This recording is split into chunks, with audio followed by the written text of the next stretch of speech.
నన్ను ప్రియమైన జేహోజీర్లో spiritual prayer members అందరికీ నా హృదయపూర్వక వందనాలండి.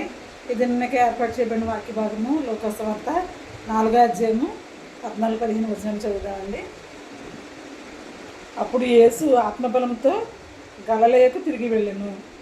ఆయన గూర్చిన సమాచారము ఆ ప్రదేశం అంతటా వ్యాపించెను. ఆయన అందరి చేత ఘనత నుండి వారి సమాజ మందిరంలో బోధించుచు వచ్చెను. చిన్న ప్రేయర్ చేసుకుందామండి. స్తోత్రం స్తోత్రం స్తోత్రం. పరిశుద్ధుడు పరిశుద్ధుడు పరిశుద్ధుడు సర్వభూలోకమును సృజించి దానిని నీతితోనూ న్యాయంతోనూ పరిపాలించుచు కొనియాడబడుచున్న మా ఘనమైన యేసయ్య, మీ ఘనమైన పాదములకు లెక్కించిన వందనములు స్తోత్రములు చెల్లించుకుంటున్నాను తండ్రి. సర్వశక్తి గల దేవుడిగా మీరున్నారు. ఏమి ఇచ్చినా కూడా మీరు తెలుసుకున్నాం ప్రభావ. యేసయ్య, వాక్యం నుంచున్న ప్రతి ఒక్క బిడ్డను నూరంతలుగా దీవించి ఆశీర్వదించండి. నాకు మాకు ఏ వాక్య భాగ్యం అయితే అవసరమైందో ఆ వాక్యాన్ని అయితే ప్రసాదించి మీరే పొందుకుంటారని మా కొరకు సిలువలో ప్రాణం పెట్టి తిరిగి లేచిన యేసయ్య పరిశుద్ధ నామమున మిక్కిలి మేము ఎంతో బ్రతిమలాడి వేడుకుంటున్నాం మా పరమ తండ్రి. ప్రభువునందు ప్రియమైన సహోదరి సభ్యులారా, మరొకసారి హృదయపూర్వక వందనాలు తెలియజేస్తున్నానండి. ఇక్కడ యేసుక్రీస్తు ప్రభువారండి, ఆయన బాప్తిసం పొందుకున్న తర్వాత అండి అరణ్యంతో ఆత్మచేత అరణ్యంలోకి నడిపించబడ్డాడండి. ఆయన అయితే 40 దినాలు ఆయన ఉపవాసం ఉన్నారండి. ఉపవాసం ఉన్న తర్వాత 40 రాత్రులు 40 పగలు ఆయన ఉపవాసం తర్వాత ఆయన అరణ్యంలోకి ఆత్మచేత కొనుక్కోబడినప్పుడు అక్కడ సాతాను ఆ యొక్క సమయం చూసి యేసుక్రీస్తు ప్రభువారిని ఇబ్బంది పెట్టాలని, యేసుక్రీస్తు ప్రభువారిని శోధించాలని ఒక ప్లాన్ చేసుకుని అది ఆయన దగ్గరికి రావడం జరిగిందండి. రాగానే ఏమంటుందంటే, నీవు దేవుని కుమారుడివైతే ఈ రొట్టెను రాళ్ళుగా చేసుకుని తినమని చెప్తుంది. అంటే యేసుక్రీస్తు ప్రభువారు చాలా ఆకలిగా ఉన్న సందర్భంలో టైం చూసి యేసుక్రీస్తు ప్రభువారి మీద అటాక్ ఇవ్వాలన్న ఉద్దేశంతోనే ఆమె ఆ యొక్క సాతాను రావడం జరిగిందండి. అయితే నా ప్రియమైన సొంతల ముందుగానే చెప్తుంది, నీవు దేవుని కుమారుడు అయితే ఈ రాళ్లను రొట్టెలుగా చేసుకుని తినమని చెప్తుంది. అప్పుడు యేసుక్రీస్తు ప్రభువారు ఏమంటున్నారంటే, ఇది ప్రతి మనిషి కూడా రొట్టె వల్ల మాత్రం కాదు, కానీ ఆయన నోట నుండి వచ్చి ప్రతి మాట వలన ఆయన ప్రతి మనిషి జీవిస్తారని యేసుక్రీస్తు ప్రభువారు యొక్క సాతానికి బదులు చెప్పడం జరిగిందండి. నా ప్రియమైన సొంతల అయితే రెండో అంశంగా ఏం చెప్తుందంటే, ఈ లోక రాజ్యాలన్నీ నీకు చూపిస్తున్నాను, అన్ని ఊర్లు చూపించేస్తున్నాను, ఇదంతా కూడా నీకు ఇచ్చేస్తాను, నువ్వు నాకు ఒకసారి నా పాదాలకు నమస్కారం చెయ్యి అని అడుగుతుంది అనమాట. అయితే ఈ సమస్త సృష్టిని కూడా తండ్రి అయిన దేవుడు, తండ్రి కుమార పరిశుద్ధాత్మ త్రియేక దేవుడిగా ఉన్న ఆయనే చేశారండి. ఏమండి, ఆయన ఒక్క నోటి మాటతో శూన్యంలో నుంచి గొప్పదైన సృష్టిని ఆయన చేయడం మనం చూస్తాం. ఆయనతోనే చెప్తుంది అనమాట, ఈ లోక రాజ్యాలన్నీ నీకు ఇచ్చేస్తాను. ఎంత ఫూలిష్గా మాట్లాడుతుంది ఒకసారి చూడండి. ఈ లోక రాజ్యాలన్నీ నీకు ఇచ్చేస్తానని చెప్పినప్పుడు యేసుక్రీస్తు ప్రభు వారు అంటారు, నీ ప్రభు అయిన దేవునికి మాత్రమే నీవు నమస్కారం చేయాలి తప్ప మరి ఎవరికి కూడా నమస్కారం చేయవలసిన పని లేదు అని యేసుక్రీస్తు ప్రభు వారి వాక్యంతోనే సాతానికి బుద్ధి చెప్పడం మనం చూస్తున్నామండి.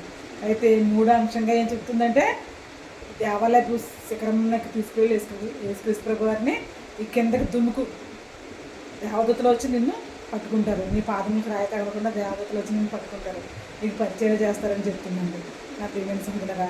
అయితే యేసుక్రీస్తు ప్రభు వారు మళ్ళీ ఆ మాట కూడా ఏం చెప్తున్నారంటే, ఆయన నీ ప్రభుని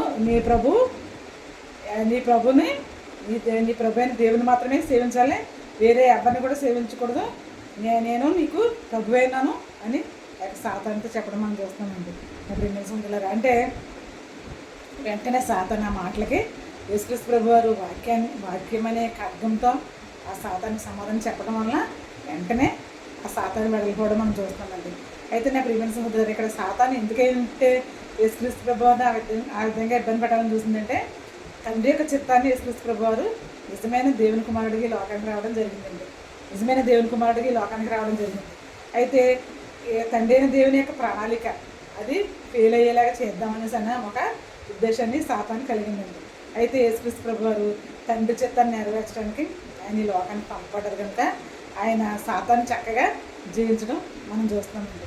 అయితే నా ప్రియమైన సహోదరులారా చూడండి, ఇక్కడ ఏమండి ఎఫెసీయులకు రాసిన పత్రిక 6వ అధ్యాయము 17వ వచనంలో ఉందన్నమాట. ఏంటంటే, మనము సర్వాంగ కవచమును ధరించుకోవాలి. దుష్టుడైన సాతాను కానీ ఈ లోక అపవాదులు కానీ వచ్చినప్పుడు మనం ఏం చేయాలంటే, వాక్యమును ఖడ్గము చేత మనం పట్టుకోవాలండి. ఒక ఆయుధాన్ని మనం పట్టుకునే వారికి ఉండాలి. చూడండి, సోల్జర్స్ ఉంటారు, వాళ్ళు వేరే మన శత్రువుల మీద దండెత్తడానికి అనేకమైన యుద్ధ ఆయుధాలు వాళ్ళు ధరించుకుంటారంట నా ప్రేమించిన కదా. దానిలో మెయిన్గా ఏంటంటే ఖడ్గము. ఏమండి ఖడ్గము. ఖడ్గం అంటే ఎవరైనా శత్రువు వచ్చినప్పుడు మన మీద అటాక్ చేయడానికి వస్తున్నప్పుడు మనం వెంటనే ఆ ఖడ్గంతో వాళ్ళని దూరంగా పాల్గొనొచ్చండి. అయితే నా ప్రియమైన సోదరులారా, ఈ రీతిగానే ఇక్కడ అపోజిషన్ పౌలు గారు చెప్తున్నాడు ఏంటంటే వాక్యమైన ఖడ్గాన్ని మనం ఎప్పుడు కూడా ధరించుకోవాలండి. ఆత్మీయమైన వాక్యమైన ఖడ్గాన్ని ఎప్పుడైతే ధరించుకున్నామో ఏ యొక్క అపవాది కూడా మన మీద అటాక్ చేసే పరిస్థితి ఉందండి. ఏ సాతాను శక్తులు మన మీద అటాక్ చేసే పరిస్థితి ఉండదు. సాతాను యొక్క ఆలోచనలు మన మీద పనిచేయాలండి ప్రేమించింది కదా. అందుకే ప్రతి ఒక్కరు మనం ఏం చేయాలంటే ఎప్పుడు కూడా దేవుని మాత్రమే మనం ఆరాధించేవారుగా, దేవుని యొక్క వాక్యాన్ని మాత్రమే మనం వినేవారుగా ఉండాలండి.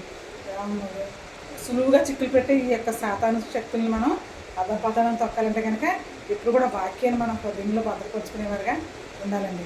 వాక్యానుసారమైన జీవితాన్ని ఇమ్మని దేవుడు మనం అర్థించేవారుగా మనం ఉండాలండి. అక్కడ ఏం చూడండి, ఇక్కడ మత్తయి సువార్త 24వ అధ్యాయము 39వ వచనంలో వాళ్ళు జలప్రళయం గురించి రోజు చెప్తున్నా కూడా వాళ్ళు ఎరుగుకే అందరూ కూడా జలప్రళయంలో మునిగిపోయి చనిపోయారండి. నాకు జలప్రళయం వస్తుందని నోవాహు గారు చెప్పాడండి. నోవాహు గారు బోధిస్తూ ఉన్నాడు. ఆయన చెక్కతో ఆ యొక్క నోవాహు వాడని తయారు చేయమని తండ్రి అయిన దేవుడు నోవాహుకి ఆజ్ఞ ఇచ్చినప్పుడు నోవాహు ప్రతిరోజు కూడా ఆ గ్రామంలో ఆ యొక్క ఊర్లోకి వెళ్ళి అందరినీ కూడా పిలుస్తూ ఉండేవాడు.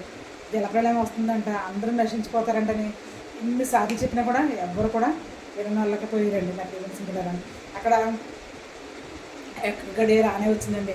ఆ టైం వరకు కూడా అందరూ కూడా పెళ్లి చేసుకుని ఇష్టానుసారమైన జీవితాన్ని జీవిస్తూ చక్కగా ఎంజాయ్ చేసేవారుగా ఉన్నారండి.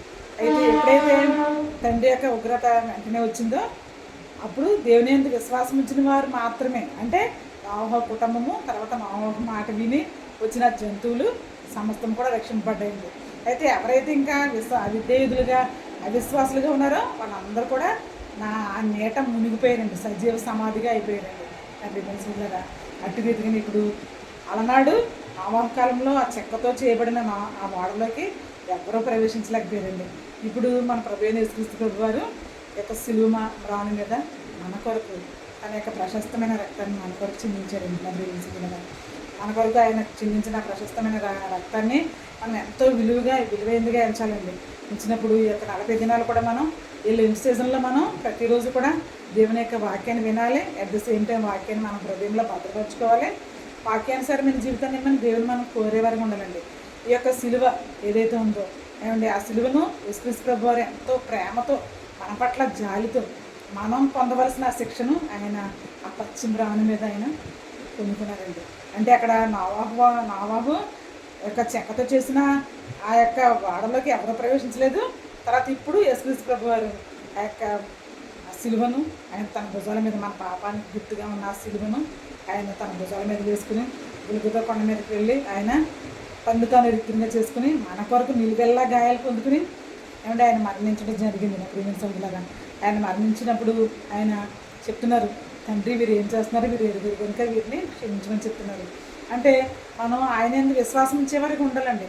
విశ్వాసం అనేది ఎప్పుడు వస్తుందండి? మనకి దేవుని యొక్క వాక్యాన్ని విన్నప్పుడు మాత్రమే వస్తుందండి.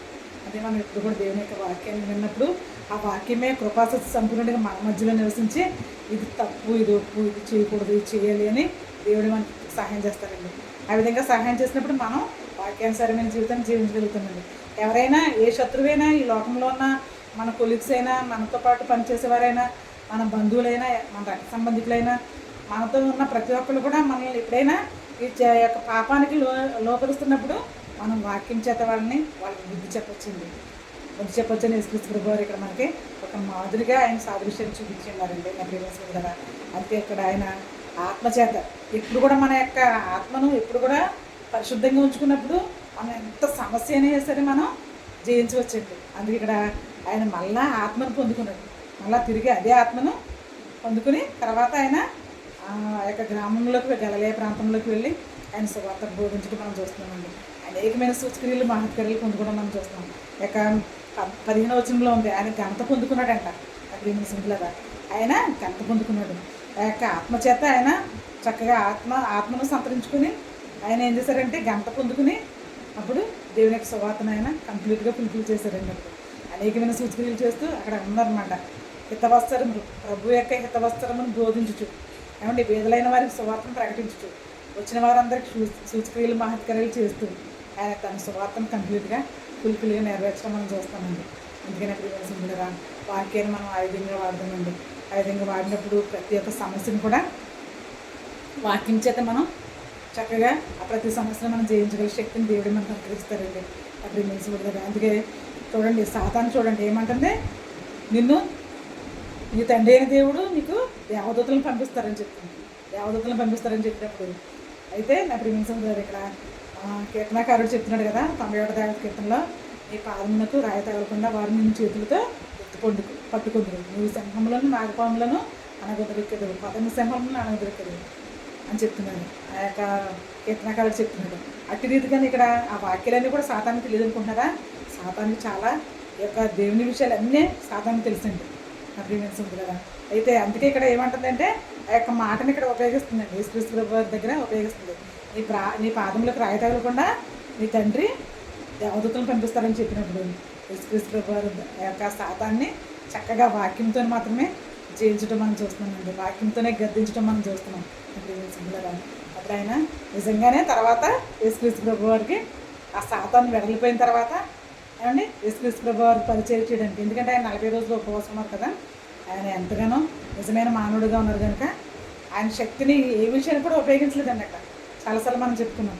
యేసుక్రీస్తు ప్రభువు వారు గెత్సేమనే తోటలో వచ్చినప్పుడు ఐస్క్రీత్ ఏదో ఆ బడ్డులను ఆ యొక్క సైనికులను తీసుకొచ్చినప్పుడు ఆయన తన యొక్క శక్తిని ఉపయోగించకుండా ఆయన అంటున్నారనమాట. పేతురు గారు సడన్గా ఆ యొక్క మలుపు చెవిని అరిగినప్పుడు వెంటనే ఆయన ఆ చెవిని అతికించడం, స్వస్థపరచడం మనం చూస్తాం. కానీ ఆయన అంటున్నారు, ఏంటి పేతురు అంత కంగారు పడ్డాం, నేను వేడుకుంటే నా తండ్రి అనేక వ్యూహ సైన్యాలను ఇక్కడికి తీసుకురాగలరు అని చెప్తున్నారు అనమాట. అంటే నా ప్రియమైన సోదరులారా, తనకు తానుగా ఏ యొక్క సూచక్రియను ఆయన యొక్క స్వలాభం కోసం ఉపయోగించలేదండి. కేవలం మనుషులను స్వస్థపరచడం కోసమే, వాళ్ళకి ఆహారం వడ్డించడం కోసం, వాళ్ళ యొక్క అవసరాలు తీర్చడం కోసం మాత్రమే యేసుక్రీస్తు ప్రభువు తన శక్తిని ఉపయోగించారండి నా ప్రియమైన సోదరులారా. అందుకే నిజమైన మానవుడిగా మనందరి పాపాలను కలుగుత కొండ మీద అసలు రాణి మీద అయినా భరించారండి. భరించి మనకి ప్రశస్తమైన యొక్క జీవ కిరీటాన్ని మనకు అనుగ్రహించబోతున్నారు నా ప్రియమైన సోదరులారా. అందుకే ఆ రక్షణ భాగ్యాన్ని మనం అందరం కూడా తప్పకుండా మనం పొందుకోవాలంటే కనుక మనం ఏం చేయాలంటే వాక్యం అనే ఖడ్గాన్ని మనం ధరించుకునే వారికి ఉండాలండి. ఏమంటే సర్వాంగ కవచం ధరించుకున్నప్పుడు ఏ సాతాను కూడా మన దగ్గరికి వచ్చే పరిస్థితి ఉండదండి. ఈసారి ఆయన అగ్ని గంధకములతో ఆయన మధ్యాకాశంలోకి వచ్చినప్పుడు పరిశుద్ధులందరినీ ఆయన తీసుకువెళ్ళిన తర్వాత ఈ లోకమంతా అగ్ని గంధకాలతో కాల్చివేసేటట్టు ఏమండి ఈ యొక్క సృష్టి అంతా దేవుడు లైన్ చేసేస్తాడంట. అందుకే అలాంటి ఊరదలు మనం పడకుండా ఉండాలంటే, అలనాడు నోవాహు కాలంలో వాళ్ళు భయంకరంగా యొక్క నీటిలో సజీవ సమాధి అయ్యారండి. ఇప్పుడైతే ఆయన అగ్ని గంధకాలను తెప్పిస్తానంటాడు.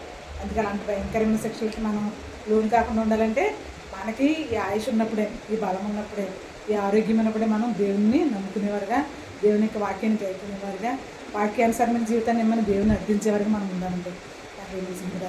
అందుకే దేవుడు మనకి ఇచ్చిన ఈ యొక్క జీవితాన్ని మనం ఆత్మతోనూ సత్యంతోనూ ఆరాధించే భాగ్యాన్ని కలిగి ఉంటూ మన బిడ్డల్ని, మన కుటుంబాలని దేవుడు ఆయురారోగ్యాలతో, సుఖ సంతోషాలతో, ఆత్మీయమైన జ్ఞానంతో దీవించి ఆశీర్వదించును గాక.